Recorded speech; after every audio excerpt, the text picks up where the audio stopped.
नमस्कार, SSN solution channel पर आप सभी का स्वागत है। आज हम जो थ्योरम स्टार्ट करने जा रहे हैं वो Rajasthan university 12, 19 and Shekhawati university 19 में पूछी गई थ्योरम्स है। इस थ्योरम्स पे चलने से पहले जो कल हमने देखा था उसका एक बार रिवाइज कर लेते हैं, क्योंकि आज की थ्योरम्स में उसका यूज होने वाला है।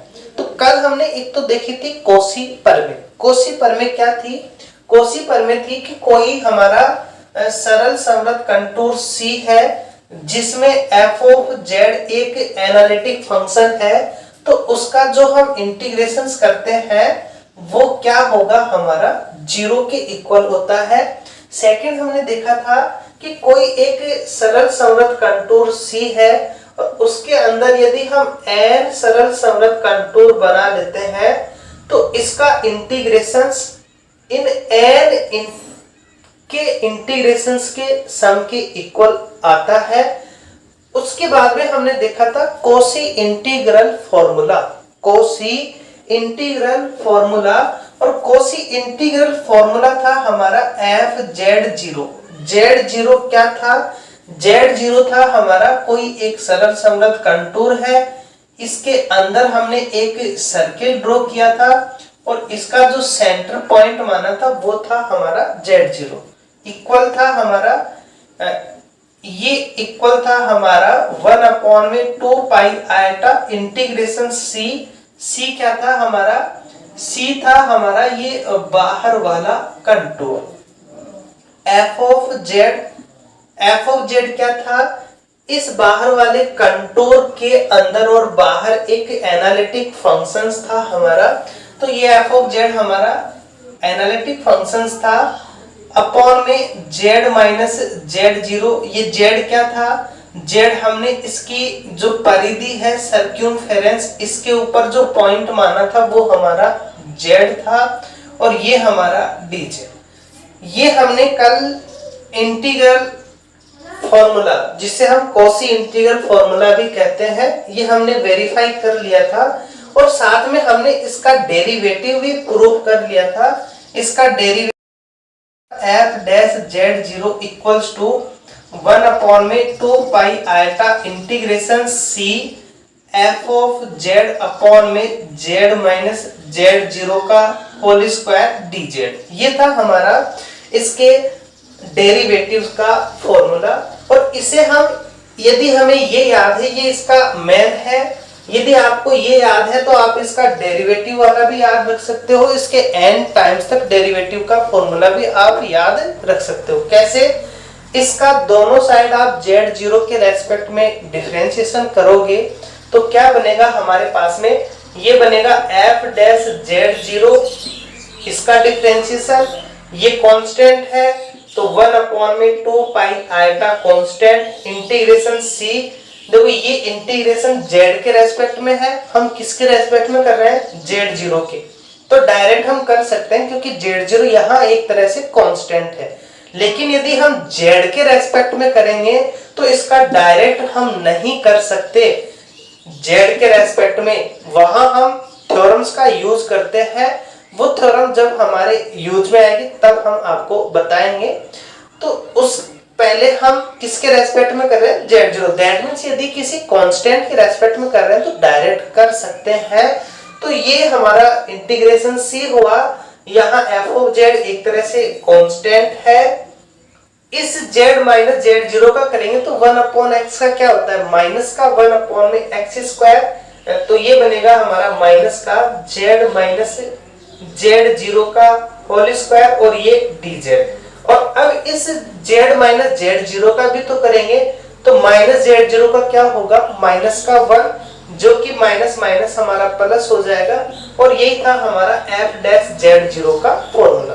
ऐसे ही आप 2 टाइम्स तक करोगे 2 का आ जाएगा, 3 टाइम्स तक करोगे 3 का आ जाएगा और एक रूल बना के आप n टाइम्स के लिए भी इसको लिख सकते हैं। अब हम चलते हैं आज की जो थ्योरम है इस थ्योरम के ऊपर। तो ये थ्योरम कह रही है किसी विश्लेषिक फलन का, ओके, यहाँ एक वर्ड आया किसी विश्लेषिक फलन, ओके, एनालिटिक फंक्शन। अब हम विश्लेषित फलन के बारे में थर्ड चैप्टर में डिटेल से पढ़ के आए हैं। कल भी हमने इसके बारे में डिस्कस किया था। और ये जो कॉम्प्लेक्स एनालिसिस का है एक बहुत स्ट्रॉन्ग टॉपिक्स है एनालिटिक फंक्शन। ये एक अपने आप में एक विस्तृत टॉपिक है, इसके बारे में अच्छे से आपको पता होना चाहिए। तो विश्लेषित फलन क्या है? विश्लेषित फलन का मतलब आप जिस भी फंक्शन को विश्लेषित फलन या एनालिटिक फंक्शन कह रहे हो, आप उसका डेरिवेटिव करो। उसका डेरिवेटिव यदि एक फाइनाइट आता है, फाइनाइट नंबर रखता है, यूनिक वैल्यू रखता है, और जिस डोमेन में आप उसके एनालिटिक की बात कर रहे हो कि इस डोमेन में वो एनालिटिक फंक्शन है, उस डोमेन के अंदर वो एग्जिस्ट करना चाहिए, फंक्शन भी उसका डेरिवेटिव। ओके, ये होती है एनालिटिक फंक्शन की कंडीशंस। तो हमने क्या कहा? ये कह रहा है कि किसी विश्लेषित फलन का अवकलज। ओके, विश्लेषित फलन का अवकलज मतलब यदि हम f ऑफ z को एनालिटिक बोल रहे हैं तो कंडीशंस हम किस पर अप्लाई कर रहे हैं? f डैश z पर।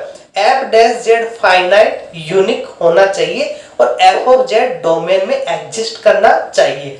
हम कह रहे हैं कि किसी विश्लेषित फलन, सपोज करो हमने मान लिया कि f ऑफ z हमारा विश्लेषित फलन है, ये हमने मान लिया और ये मानेंगे भी हम कि ये हमारा विश्लेषित फलन है।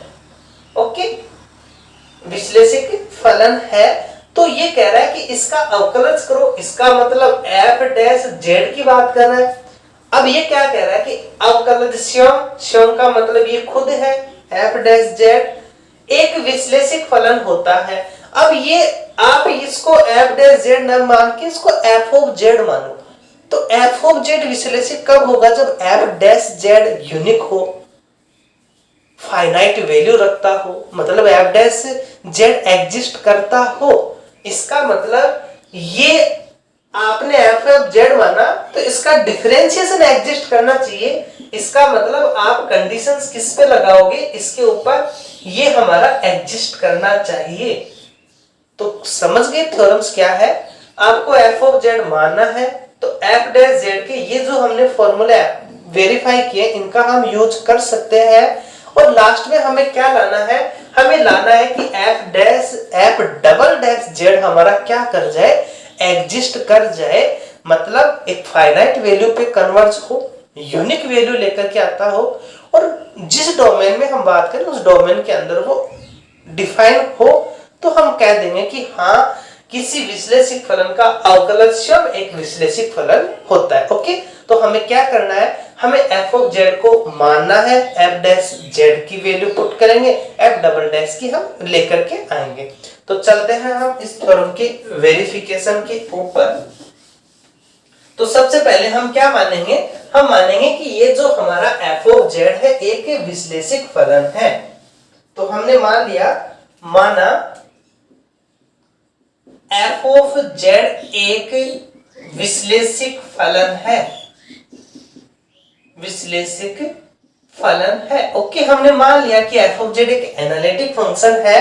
अब एनालिटिक फंक्शन होगा तो ये कंडीशन सेटिस्फाई करेगा। f dash z 0 equals to 1 upon में 2 pi iota integration c f of z upon में z माइनस z0 का whole square dz। Equation first ये होगा। अब हमें चाहिए क्या? हमें f डबल डैश z0 चाहिए। तो f डबल डैश z0 का फॉर्मूला क्या होगा? हम जानते हैं, limit h tends to 0 f dash z0 plus h minus f dash z0 upon में h। ये होता है किसका? f डबल डैश z0 का फॉर्मूला। इसे हम इक्वेशन थर्ड दें। अब बात करें इक्वेशन सेकंड किसे दें? तो हम f dash z0 plus h का मान भी निकाल लें, फिर हम यहाँ वैल्यू पुट अप कर देंगे। तो f dash z0 plus h का मान क्या होगा? इस फॉर्मूले में जहां जहां z0 है वहां वहां z0 प्लस h रिप्लेस कर देंगे। तो हमारे पास में वैल्यू आएगी 1 अपॉन में 2 pi iota integration c f of z upon में z minus z0 minus h का होल स्क्वायर और ये dz। इसे हम इक्वेशन सेकंड दे देंगे। इक्वेशन थर्ड में हम इक्वेशन फर्स्ट और सेकंड की वैल्यू पुट अप करेंगे तो हमारे पास वैल्यू आएगी लिमिट h टेंड्स टू 0, ये हमारा h बाहर होगा और 1/2 पाई आयटा दोनों में है तो बाहर हमने क्या ले लिया 1/2 पाई आयटा h। यहां बचेगा f डैश, तो ये बन गया और इस f ऑफ z को भी हमने राइट हैंड साइड में कॉमन ले लिया तो ये बना z minus z0 minus h का whole square minus 1/z minus z0 का होल स्क्वायर और ये हमारा f ऑफ z और ये हमारा dz। ओके, ये हमारे पास में वैल्यू आई। अब हमें करना क्या है, हमें एलसीएम लेके इसे सॉल्व करना है। तो ये बना हमारा लिमिट h टेंड्स टू 0 और 1/2 पाई आयटा, ये बनेगा हमारे पास में z माइनस z0 का whole square minus z minus z0 minus h का होल स्क्वायर अपॉन में z minus z0 minus h का होल स्क्वायर और z माइनस z0 का होल स्क्वायर और बाहर चल रहा है हमारा f of z dz। Okay, ये हमारे पास में वैल्यू आई। इसे हम सॉल्व कर लेंगे। यहाँ a square minus b square है तो a minus b a plus b वाले फॉर्मूले से, तो ये बनेगा हमारे पास में limit h tends to 0 1/2 pi iota h, ये बनेगा हमारा z माइनस z0, एक बार माइनस कर दो minus z plus z0 plus h और एक बार आप प्लस कर दो तो z minus z0 plus z minus z0 और माइनस h। ओके, यहां हमने प्लस किया, यहां माइनस किया, अपॉन में हमारे पास में वैल्यू चल रही है z minus z0 minus h का होल स्क्वायर और z माइनस z0 का होल स्क्वायर और बाहर चल रहा है f of z dz। Okay, ये हमारे पास में कंडीशंस है।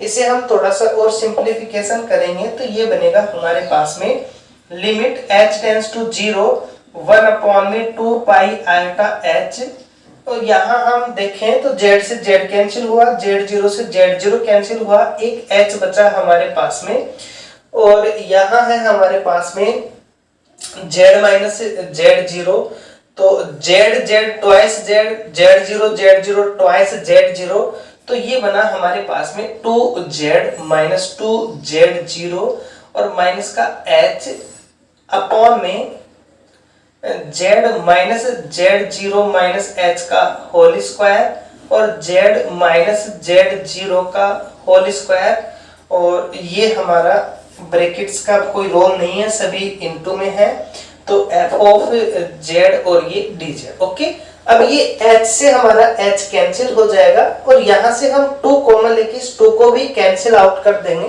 तो हमारे पास जो वैल्यू बचेगी यहाँ से ये बचेगी लिमिट h टेंड्स टू 0, यहाँ 2 और ये h कैंसिल हो गया तो 1 में पाई आयटा बचा हमारे पास में और यहाँ से हमने 2 भी कॉमन ले लिया तो ये बचा हमारे पास में z minus z0 minus h by 2। Okay, यहाँ से 2 कॉमन लिया, अपॉन में जो हमारे पास में वैल्यू है वो है z minus z0 minus h का होल स्क्वायर और ये z माइनस z0 का होल स्क्वायर और ये है हमारे पास में f of z dz। Okay, अब यदि हम इसका डिफरेंशिएशन करते हैं तो यहाँ z माइनस z0 की पावर 3 आएगा तो हमने क्या किया z माइनस z0 से ऊपर नीचे मल्टीपल कर दिया। यहाँ इंटीग्रेशंस की लिमिट भी होंगी हमारी, तो ये इंटीग्रेशंस की जो लिमिट है वो हमारी यहां से अप्लाई होगी।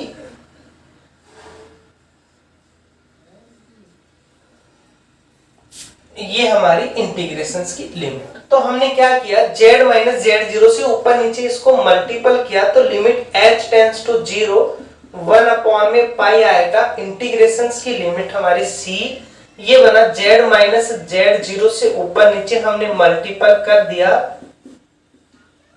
अपॉन में ये z minus z0 minus h का whole square, z minus z0 ऊपर नीचे मल्टीपल करेंगे तो स्क्वायर का क्यूब बन जाएगा f of z dz। Okay, अब हमें इसको हटाना है। इसको हटाने के लिए एक इंटीग्रेशन में हम इसको हटाएंगे, बाकी में हम इसको रखेंगे।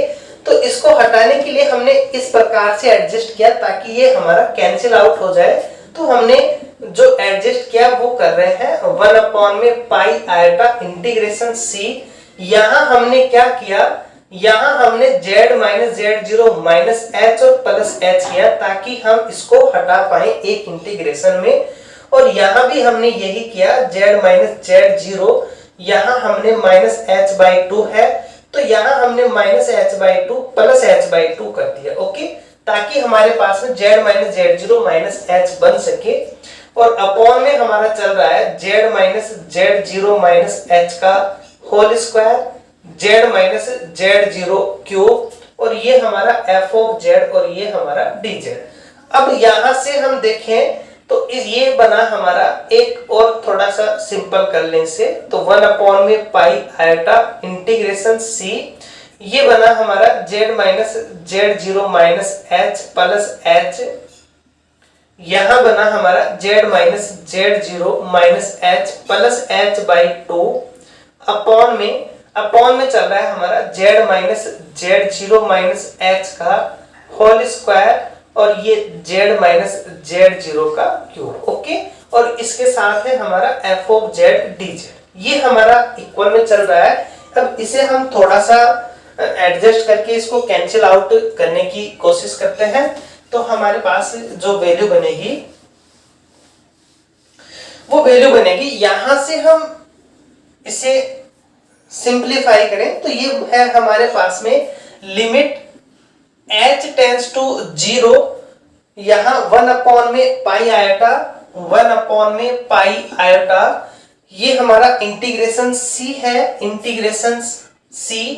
अब हमें इसको कैंसिल आउट करना है तो हमने क्या किया, एक बार तो हमने इस z minus z0 minus h को लिया, ओके, और बाकी के फंक्शन को हमने एक जगह ले लिया। हमें एक इंटीग्रेशन में इसको हटाना है तो एक बार हमने इसको इससे मल्टीपल किया तो हमारे पास में वैल्यू बनी z minus z0 minus h का होल स्क्वायर, इसको इसके साथ मल्टीपल कर दिया। ठीक है, और ये जो अपॉन में चल रहा है ये भी चल रहा है हमारा z minus z0 minus h का whole square, z minus z0 का क्यूब, इसको हमने इसके साथ मल्टीपल कर दिया। अब ये फंक्शन इस h बाई 2 के साथ भी होगा तो plus h by 2 z minus z0 minus h, और ये जो h है ये h इसके साथ होगा। हमने इनको दो फंक्शंस में डिवाइड कर दिया, इसको आप a, इसको b, इसको c, इसको d बोल सकते हो। तो a c के साथ होगा, a d के साथ, a b c के साथ, b d के साथ, यही हम प्रोसेस कर रहे हैं। तो जो ग्रीन सिंबल है उसको हमने a c माना है और जो लास्ट की वैल्यूज बची हुई है उनको हमने b और d मान के इसको सॉल्व कर रहे हैं। तो ये h बाई 2 इसके साथ मल्टीपल हो गया, इसका मतलब ये जो फर्स्ट है ये इसके साथ भी कर दिया हमने, इसको इसके साथ भी कर दिया। अब इस h को भी हम कर रहे हैं तो ये बनेगा हमारे पास में h प्लस का है तो plus h z minus z0 minus h, और ये h इस h बाई 2 के साथ होगा तो प्लस h स्क्वायर बाई 2, और इक्वल में जो हमारे पास में वैल्यू चलेगी वो चलेगी f ऑफ z, इसके साथ में f of z dz। Okay, ये हमने यहां से इसको थोड़ा सा सिंपल किया तो हमारे पास में ये वैल्यू आ गई। अब इसे हम आगे और थोड़ा सोल्व करें तो हमने क्या किया, इसके नीचे इसको लिया, बाकी को हमने दूसरे इंटीग्रेशंस में रहने दिया।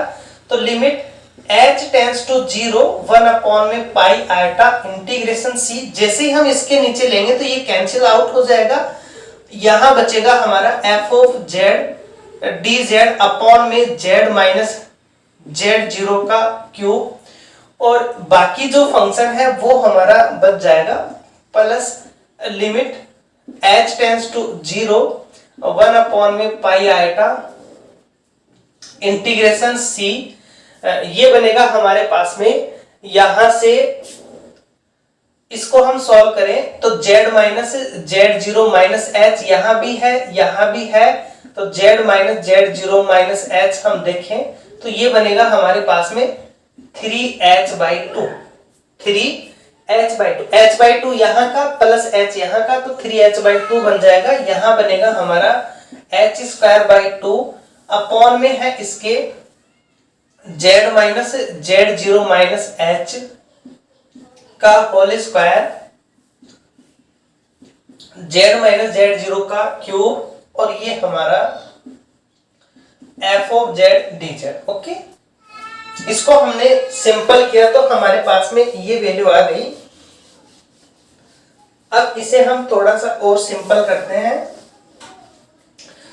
तो equals to limit h tends to 0 1 upon में pi iota integration c f(z)dz upon में z माइनस जेड जीरो का cube plus limit h tends to 0 1 upon में पाई आयटा, ये हमारा integration with respect to c। यहां से हमारे पास में जो वैल्यू बनेगी वो वैल्यू बन जाएगी z माइनस जेड जीरो, इसको हम इससे मल्टीपल करें तो ये बनेगा हमारे पास में 3h/2, 3h/2 को इससे किया और इसको इससे किया ताकि h² की हमारे पास में एक फिक्स वैल्यू मिल सके। ये बना माइनस का 3h²/2, माइनस का 3h²/2 प्लस का h²/2 अपॉन में z minus Z zero minus H का होल स्क्वायर और z माइनस जेड जीरो का क्यूब, और इसके साथ चल रहा है हमारा f(z)dz। ओके, अब हम इसे और थोड़ा सा सिंपल करें तो ये तो हमारा एज इट इज होगा, इसी हम लिख देते हैं limit h tends to 0 1 upon में पाई आयटा इंटीग्रेशन c, ये बनेगा हमारा z minus Z zero into 3h/2, और यहाँ हमारा 3h²/2 माइनस का, ये h²/2 हमारा प्लस का है, तो एलसीएम लेंगे तो हमारे पास में माइनस का 2h²/2 होगा, that means minus h²। Okay, ये हमारे पास में वैल्यू बचेगी ऊपर, और यहाँ है हमारे पास में z minus Z zero minus H का whole square, z minus Z zero की क्यूब, और ये हमारा फंक्शन f(z)dz। अब ये कंप्लीट किसके इक्वल चल रहा है? ये कंप्लीट चल रहा है हमारा f"z0 के, और इसका मान क्या है? Limit h tends to 0 1 upon में pi iota integration c f(z)dz upon में z माइनस जेड जीरो का क्यूब, और ये है हमारे पास में लिमिट h टेंड्स टू 0, यहां से h कॉमन है, कॉमन ले लेंगे, h अपॉन में पाई आयटा इंटीग्रेशन c, ये बनेगा हमारे पास में z minus Z zero into 3h/2 minus h upon में z minus Z zero minus h का whole square, z minus Z zero का क्यूब ब्रैकेट f(z)dz। इसे दे देंगे हम equation number first, second, third हमने ऑलरेडी दे दिए, इसे हम दे देंगे इक्वेशन नंबर 4। अब हमें इसको अलग से लेकर के इसको हम जीरो लेकर के आ जाएं तो ये हमारी एक फिक्स वैल्यू होगी, इसके अंदर ये एग्जिस्ट करेगा। क्यों? क्योंकि f(z)dz z minus Z zero का होल स्क्वायर एग्जिस्ट कर रहा है, तभी तो f(z) एग्जिस्ट होगा, तो उसका क्यूब भी होगा एग्जिस्ट। ये पाई आयटा एक फाइनाइट वैल्यू है, तो यहां से हमारे पास में एक फाइनाइट वैल्यू आ जाएगी, और इसको हम जीरो लेकर के आना है। तो इसको जीरो लाने के लिए जो हमने कल वैल्यू पुटअप की थी वे वैल्यू हम यहाँ भी पुटअप करने की कोशिश करेंगे। तो अब हम चलते हैं, हम अलग से इसको सॉल्व करते हैं।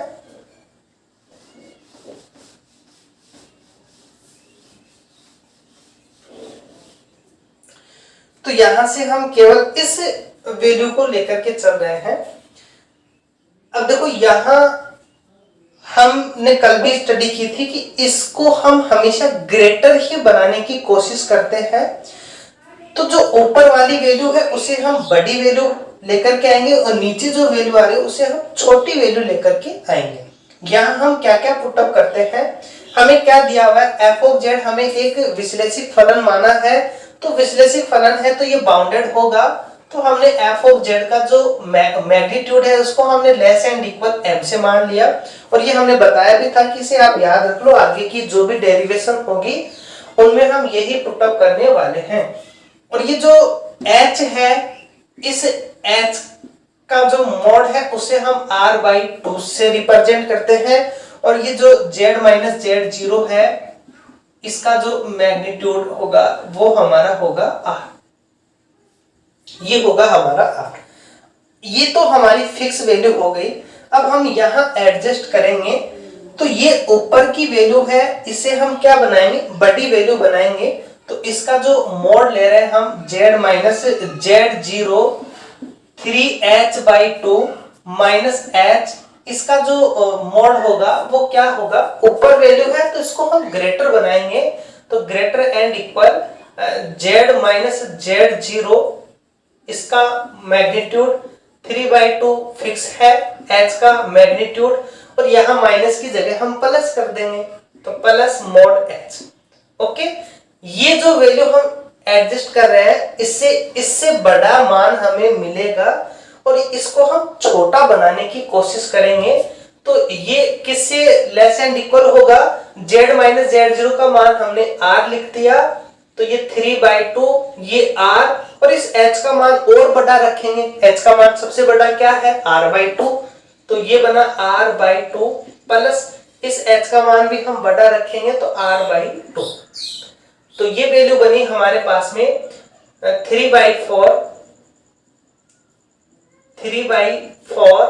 ये बन जाएगा हमारे पास में r² प्लस r/2।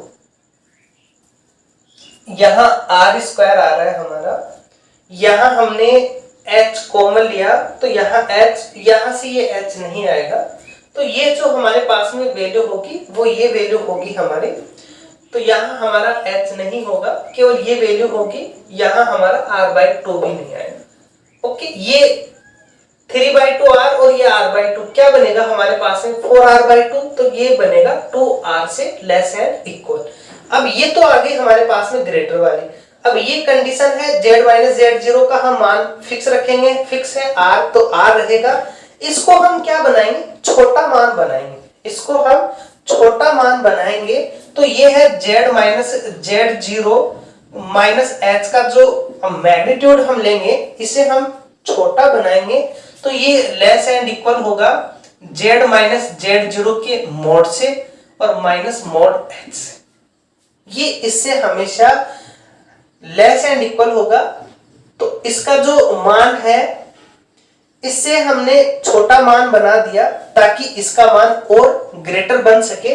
अब z माइनस z0 का जो मान होगा हमारा वो क्या है, हमारे पास में r और इसका मान है r/2, इसका मान r/2, तो ये आ गया हमारे पास में r/2। r/2 का मान, इसका मान आ गया, इसका आ गया, इसका है dz का हम परिधि का फॉर्मूला लगाएंगे, लिख देंगे, जैसे मोड लेंगे तो आयटा हट जाएगा, सबके मान आ गए हमारे पास में। तो अब हम लेकर के चलते हैं नाउ, यहां से हम कंडीशंस लेकर के चल रहे हैं, limit h tends to 0, mod के अंदर h अपॉन में पाई आयटा इंटीग्रेशन c, ये हमारा close bracket z minus z0 3/2 minus h upon में z minus z0 minus h का whole square, z minus z0 का क्यूब, ये बना हमारा f ऑफ z dz। तो यहां से जो हमारे पास में कंडीशंस आई, इसका मॉड, ये हमेशा इससे बड़ा मान के चलेंगे हम, तो ये बनेगा हमारे पास में limit h tends to 0, h है, h का मॉड आ जाएगा, और पाई आयटा पे मॉड लगेगा, आयटा हट जाता है, पाई हमारा बचा रहेगा, इंटीग्रेशन c, यहां इसके ऊपर मॉड आएगा, तो मॉड z माइनस z0, एक बार इसके ऊपर भी मोड रहने तो बाद में हटा देंगे हम। z minus Z zero 3/2 minus H के ऊपर मोड अपॉन में z minus Z zero minus H के ऊपर मोड, तो इसको लिख दो आप मोड का होल स्क्वायर, और ये बनेगा z माइनस जेड जीरो का मोड का क्यूब, और फिर हमारे पास में है f ऑफ z का मोड और ये dz का मोड। ओके, अब हमारे पास में जो कंडीशंस आई वो हमने यहाँ लिख दिया। ये हमेशा लेस एंड इक्वल होगा limit h tends to zero, limit h tends to zero, यहाँ मोड h है, नीचे हमारा पाई बच जाएगा इंटीग्रेशन c, और यहाँ जो हम कंडीशंस अप्लाई करेंगे ये बनेगा हमारे पास में z minus Z zero minus 3/2 h है, इसका मान होगा 2r, और f ऑफ z का मान हमने m मान रखा है, dz हमारा dz रहेगा, अपॉन में यहाँ से z minus Z zero minus h का होल स्क्वायर है, तो ये इसका मान r/2 है, इसका स्क्वायर करेंगे तो बनेगा r²/4, और z माइनस जेड जीरो का क्यूब, तो z माइनस जेड जीरो का क्यूब बनेगा r³। ओके, ये हमारे पास वैल्यू आ गई। ये लेस एंड इक्वल में चलेगा हमारे पास में, यहाँ 4 और ये 2 8 बन जाएंगे, तो ये 8 हमारा बाहर आ जाएगा। Limit h tends to zero, 8 mod h pi,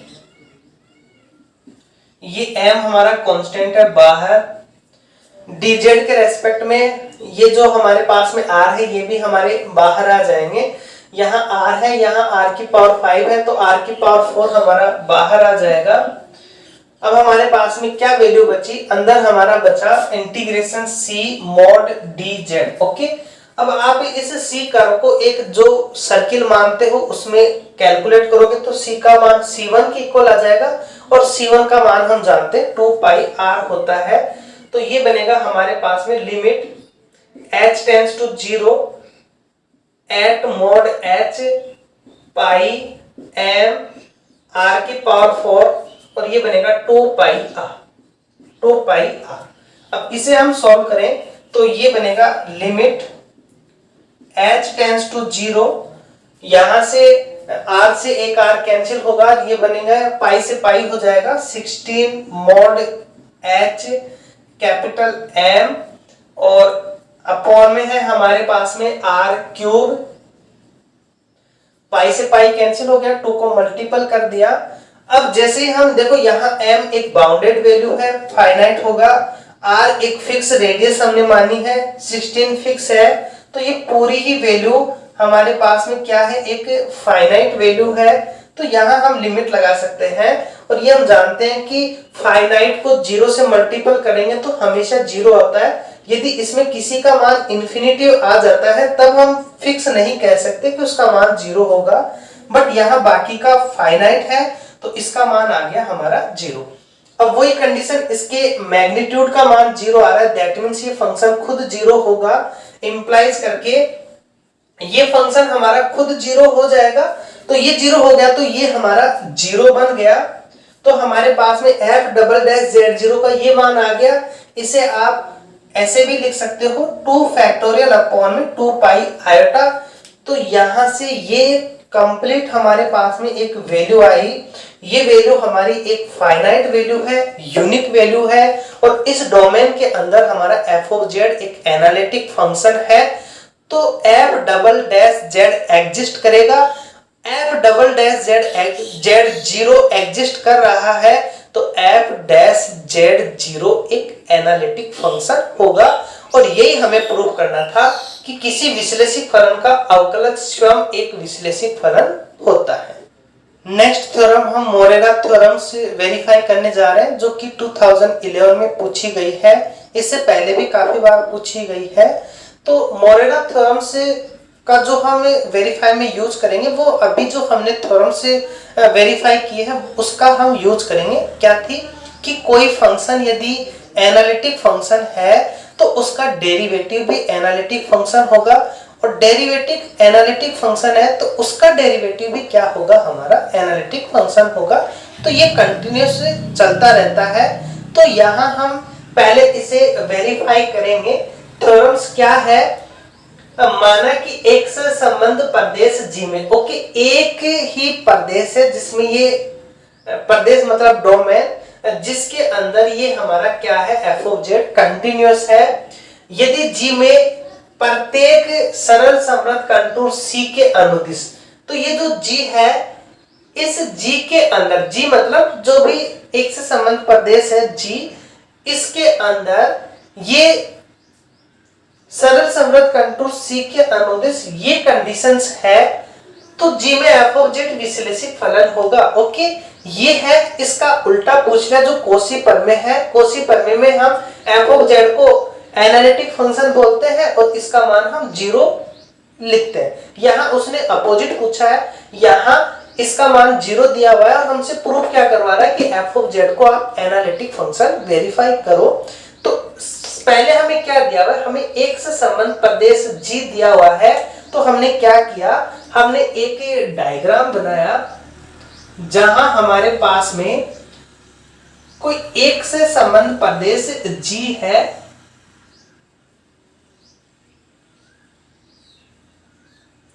ये हमने एक बना दिया। ओके, अब इसके ऊपर हमने एक पॉइंट जो Z0 है इसको हमने फिक्स पॉइंट बोल दिया और इसके दूसरी साइड कोई पॉइंट Z है जो इस कर्व के ऊपर मूव कर रहा है। ओके, फिक्स्ड वेरिएबल बोल दो आप इसको। और ये जो है हमारा Z, ये हमारा मूवेबल,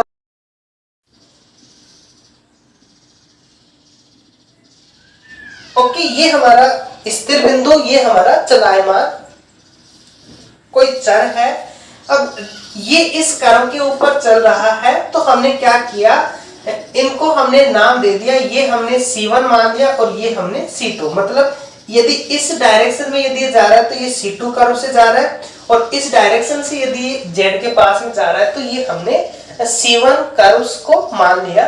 तो यहाँ जो हमारे पास में इसकी कंडीशन है कि इसके बाहर यदि हम एक कर्व ले C, तो यदि इसके बाहर यदि हम एक कर्व C माने, उस कर्व की डायरेक्शन यदि हम ले, तो यहाँ इस C का मान इसका यदि हम इंटीग्रेशन करेंगे उसके इक्वल होगा। तो यहाँ कोशी प्रमेय के यूज से हमारे पास में क्या कंडीशंस बनी, हमारे पास में कंडीशंस बनी कि C, इस कर्व को हमने C मान लिया तो हमारे पास जो वैल्यू बनी C f of z dz equals to, इसका मान यहां से यहां तक C1 है, यहां से यहां तक C2 है। तो हमने मान लिया C1। अब C1 देखो, एक दोनों की एक ही डायरेक्शन तो है नहीं कि हम पॉजिटिव माने। एक डायरेक्शन ये है, दूसरी डायरेक्शन ये है, एक क्लॉकवाइज एक एंटी क्लॉकवाइज। तो एक हमारा पॉजिटिव होगा, एक हमारा नेगेटिव होगा। तो ये हमने मान लिया C1। अब C1 की ये डायरेक्शन है तो हमने इसको नेगेटिव मान लिया, f of z dz plus C2 f of z dz। Okay, ये हमने इनकी डायरेक्शंस मान ली। अब यहां हमें क्या दिया हुआ है कि C f of z dz का मान 0 दिया हुआ है, तो ये हमने यहां पुट अप किया।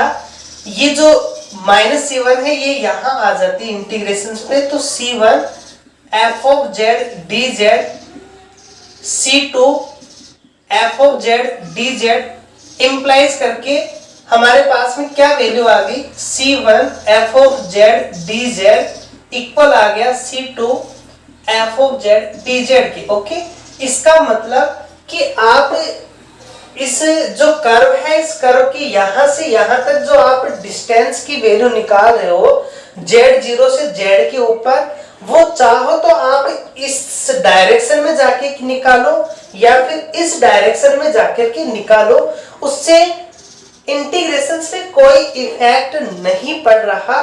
चाहे आप C1 कर्व से निकालो या फिर C2 कर्व से निकालो, तो इसका मतलब ये किसके ऊपर डिपेंडेंट हो गया, केवल z0 से z के ऊपर डिपेंडेंट है, बाकी हमारे इन कर्व्स के ऊपर इनका कोई इफेक्ट नहीं पड़ने वाला। तो हमने क्या किया, हमने अनदर फंक्शन मान लिया f ऑफ z।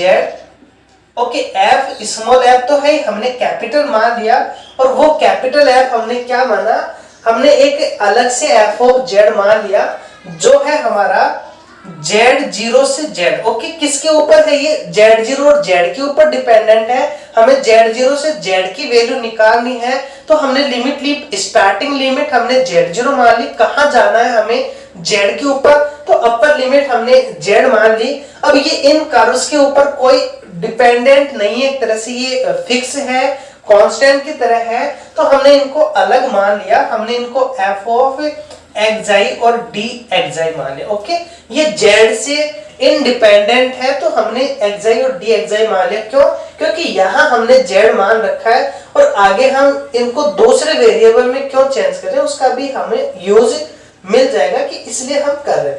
अब यहाँ हमने f ऑफ z लिखा है, इसका ये मान है, तो यहाँ से f of z plus h है, इसका मान क्या आएगा हमारे पास में, ये f ऑफ z का मान, तो f of z plus h का मान, मतलब जहां z है वहां हमें क्या रिप्लेस करना है, z प्लस h।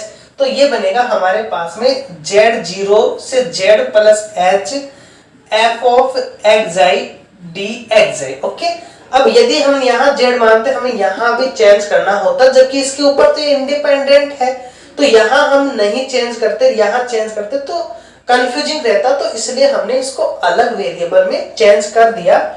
अब हमें इसका डिफरेंशिएशन लाना है। ओके, यदि हम f ऑफ z को f डैश z वेरीफाई कर दें, और यहाँ ये जो f डैश z यदि हमारा एग्जिस्ट कर जाए, इसका मतलब ये हुआ कि f ऑफ z हमारा एनालिटिक फंक्शन है, और एनालिटिक फंक्शन का डेरिवेटिव भी एनालिटिक फंक्शन होता है, ये हम जानते हैं, और इसका डेरिवेटिव क्या है, f ऑफ z, तो ये भी एनालिटिक फंक्शन हो जाएगा। तो हम इसी बात का यूज करने वाले हैं, जो कि अभी अभी हमने वेरीफाई किया है। तो हमने क्या किया, हमने f डैश z लाना है, तो हमने क्या किया, हमने f डैश z लाने के लिए f डैश z का जो फॉर्मूला बनेगा वो हम उसके अकॉर्डिंग इन्हें एडजस्ट कर रहे हैं। तो हम कर रहे हैं z0 से z plus h f of, इसमें हम इसको माइनस कर रहे हैं, तो यहाँ हमने क्या किया, f of z plus h minus f of z। Okay, इसमें से हमने इसको माइनस किया, तो इसकी राइट हैंड साइड भी हमारी माइनस होगी, z0 z plus h f of xi dxi minus z0 to z f of xi dxi। Okay, ये हमारे पास में इसकी वैल्यू आ गई। अब इसे हम क्या लिख सकते हैं, इसे हम लिख सकते हैं z0 से z plus h f of xi dxi। हम जानते हैं कि इसकी लिमिट को यदि हम इंटरचेंज करते हैं तो यहाँ का साइन चेंज हो जाता है, तो ये बन जाएगा प्लस z से z0 f of xi dxi।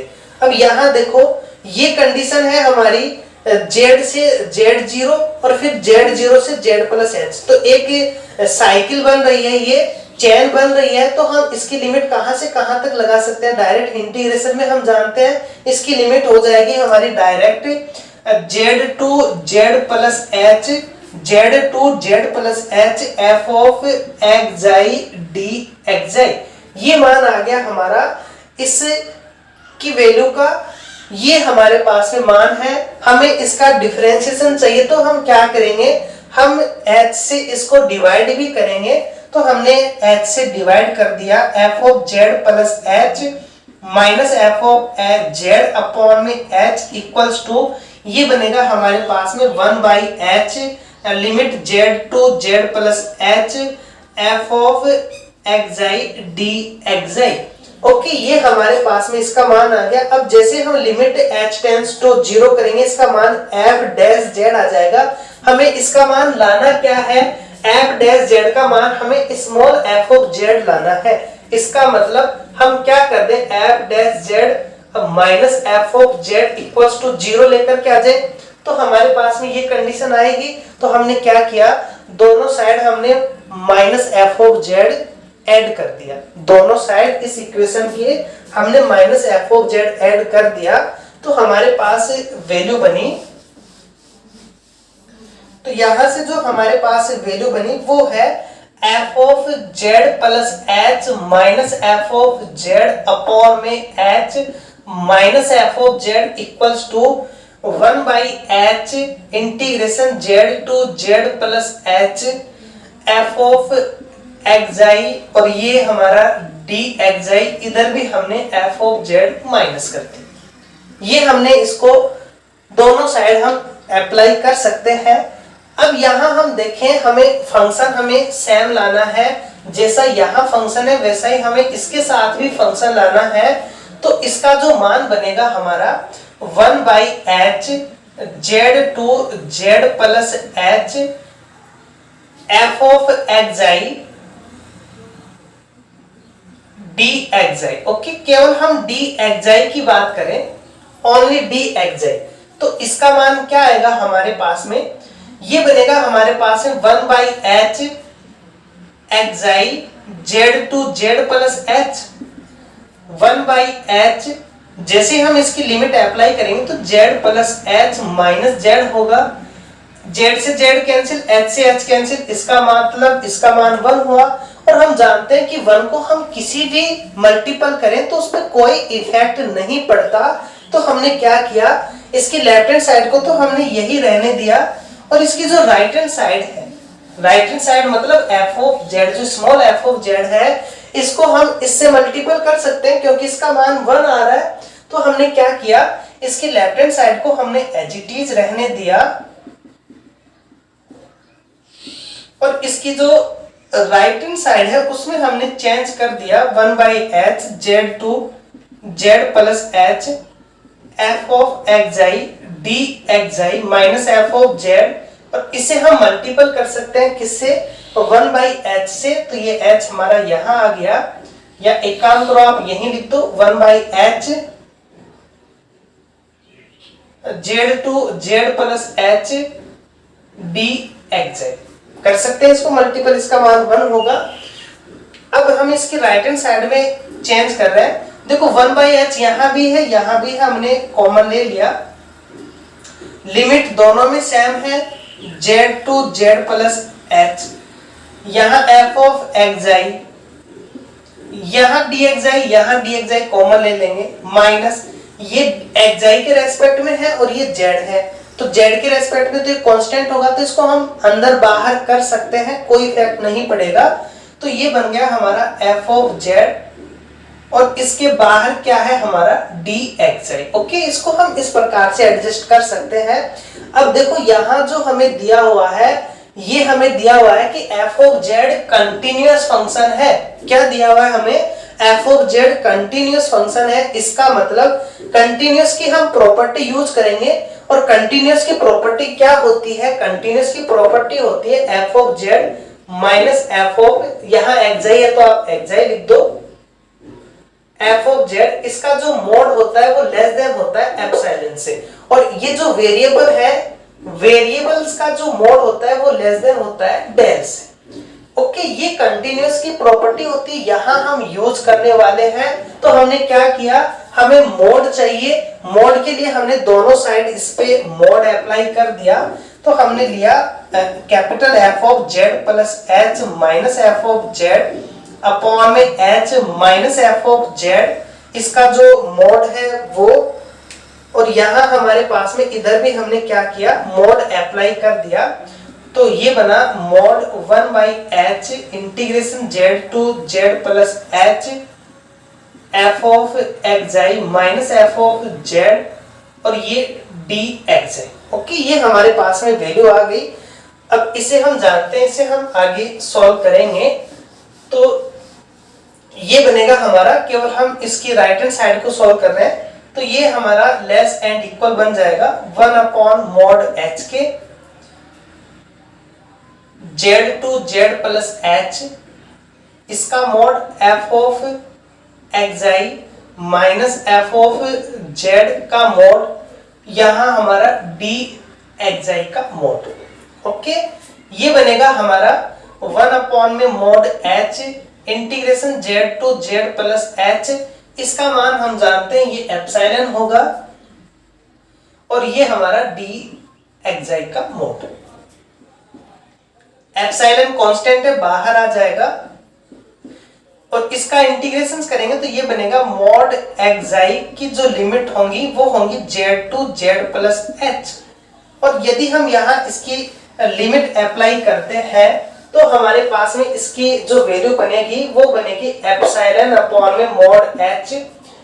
यहाँ हमारा मॉड के अंदर एक बार हम Z plus H value put करेंगे, माइनस जेड पुट करेंगे, जेड से जेड कैंसिल हो जाएगा, तो ये बनेगा हमारा एप्सिलॉन अपॉन में मॉड एच, और यहाँ मॉड एच बचेगा, मॉड एच से मॉड एच कैंसिल हो जाएगा, तो हमारे पास वैल्यू आ गई एप्सिलॉन।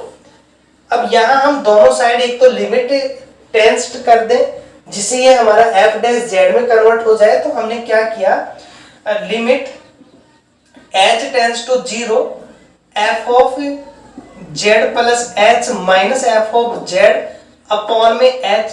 अब यहाँ देखो एच है ही नहीं तो लिमिट का कोई मतलब भी नहीं है, तो minus F of Z is less than epsilon, और यहाँ भी हमारे पास में एच नहीं आ रहा, तो यहाँ भी लिमिट्स का कोई मतलब नहीं है, ये कंडीशन आ गई। अब एप्सिलॉन क्या है, जब भी हम कंटिन्यूअस फंक्शन लेते हैं तो एप्सिलॉन हमारा आर्बिट्रेरी होता है, स्वैच्छिक होता है, तो हम एप्सिलॉन को टेंस टू 0 ले लेते हैं। क्या ले लेते हैं हम, एप्सिलॉन टेंस टू 0 हम लिमिट अप्लाई करते हैं, तो ये बनेगा हमारे पास में limit h tends to 0 f of Z plus H minus F of Z upon में h minus F of Z,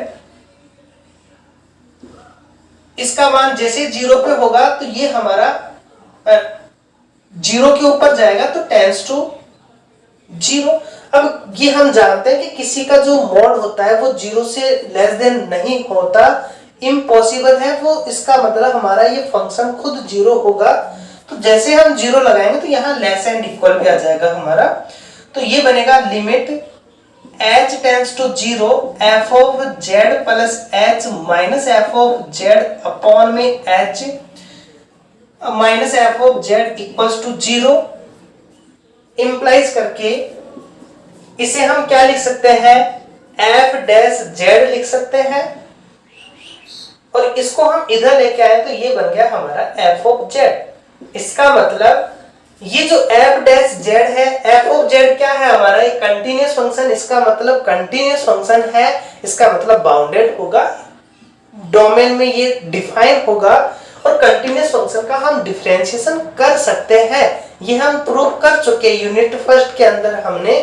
तो ये हमारा क्या होगा, एफ डैश जेड हमारा एग्जिस्ट करेगा, क्या करेगा, एग्जिस्ट करेगा, इसका मतलब एफ ऑफ जेड हमारा एनालिटिक फंक्शन होगा, ये हमारा एनालिटिक फंक्शन होगा, और हम जानते हैं कि एनालिटिक फंक्शन का डेरिवेटिव भी एनालिटिक फंक्शन होता है, इंप्लाइज करके एफ डैश जेड भी हमारा क्या होगा, एक विश्लेषिक फलन होगा, और ये विश्लेषिक फलन है, इसका मान किसके इक्वल है, एफ ऑफ जेड के, इसका मतलब एफ ऑफ जेड भी हमारा क्या हुआ, एनालिटिक फंक्शन हो गया। ओके, दोनों, तो हमने यही प्रूव करना था कि ये एफ ऑफ जेड हमारा क्या होना चाहिए, एक विश्लेषिक फलन होना चाहिए, जो कि हमने इसको वेरीफाई कर लिया। ओके, तो ये थे आज के लेक्चर्स की इंपॉर्टेंट थ्योरम। बाकी की थ्योरम्स और एग्जांपल एंड इंपॉर्टेंट क्वेश्चंस हम नेक्स्ट लेक्चर में लेकर के आएंगे। Okay, thank you for watching.